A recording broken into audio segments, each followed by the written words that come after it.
استاذ وسيم. اشمعنى النحت؟ بصراحه انا يعني فكرت كده، لقيت ان كل ملوك الفراعنه كانوا بيسيبوا تمثال اثر على فتره حكمهم، فانا عايز اسيب اثر هنا. انا الحته دي عندي فاضيه كده، فعايز اسيب اثر لحكمي هنا في القريه. مستر وسيم، مش شايف ان ده اهدار لمال اهل القريه؟ وانت مال اهل القريه؟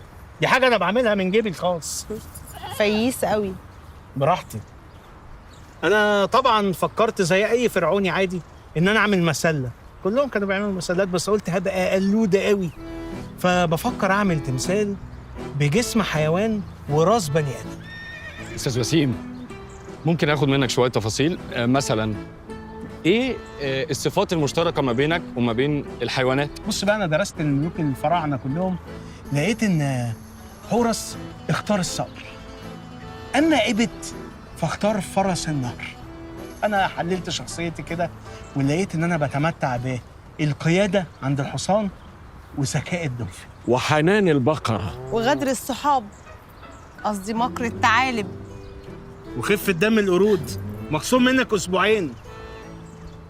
احنا ممكن كمان نحط ليه اضاءه كده كده. حضرتك بالنهار هتبقى واضح، ولكن بالليل عشان الدولفين يبقى واخد وضعه باين. وعلى فكره بقى، احنا ممكن نخليه يتكلم زي حضرتك بالظبط. وبكده بقى مش هنبقى في احتياج للصوت والضوء بتاع الاهرامات.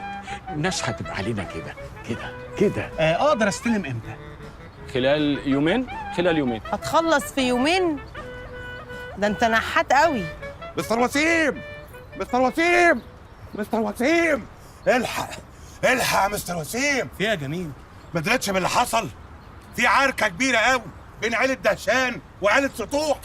يلا بينا بسرعه. يلا. في دماء. يلا يا سيدي، يلا بسرعه. يلا بسرعه، تعال من هنا. يلا. من هنا اجري قدام بسرعه.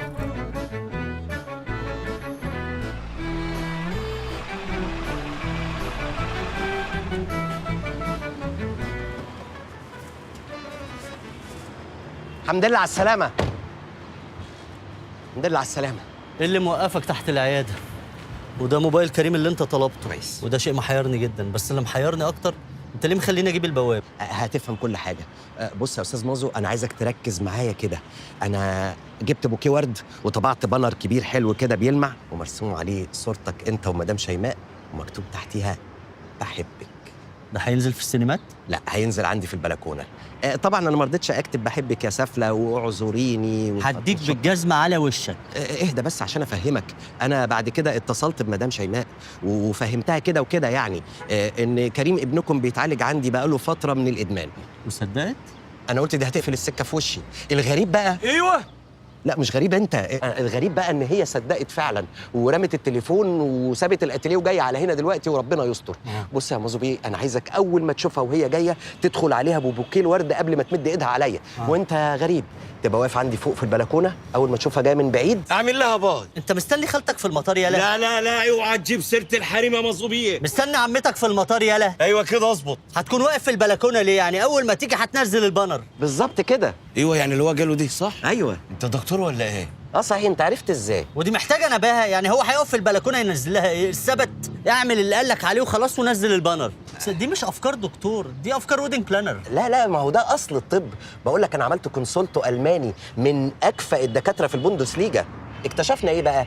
ان عقده مدام شيماء الحقيقيه انها بتغير من اسراء اختها نتيجه المحن المتشبع ما بينها وما بين وسيم، وبتعمل مقارنه طول الوقت في العقل الباطن، وخصوصا بعد ما خست وعلى بطن فاضيه. انت بتهبد وبترزع اي كلام في الهوا. عايز ايه يعني يا ايمن؟ عايزني ابقى ملزق زي وسيم؟ يعني نوعا ما تلزيق على خفيف كده، مش هيمسك قوي. ماشي، لو ده هيبسط شيمو تمام. يا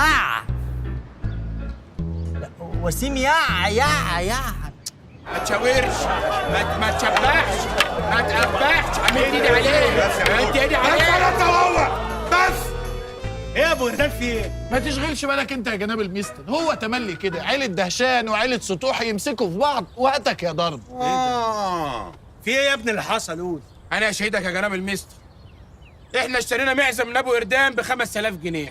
حلو؟ لا مش حلو، لان سطوحي راح اشترى اختها منه ب 6000. يعني انا مش فاهم حاجه. مين اللي اشترى ب5؟ احنا. ومين اشترى ب6؟ هو. ومين اللي باع لكم ب5؟ ابو وردان. ومين اللي باع لكم ب6؟ ابو وردان. كده يبقى ابو وردان الباد جاي في روايه احدهم. انت فهمت كده؟ انا مش فاهم اي حاجه. بس عموما يا ابو وردان انت مرفوض، مش هتشتغل في القريه هنا تاني. ايه دي؟ ايه دي يا جناب المستر؟ انت بتقطع عيشي؟ ما تمرش فيك الفطار والغدا والعشاء اللي بقدمهم لك كل يوم غير السناكس. ما تمرش فيا اي حاجه. مش عايز اشوفك في القريه هنا تاني، اتفضل اطلع بره.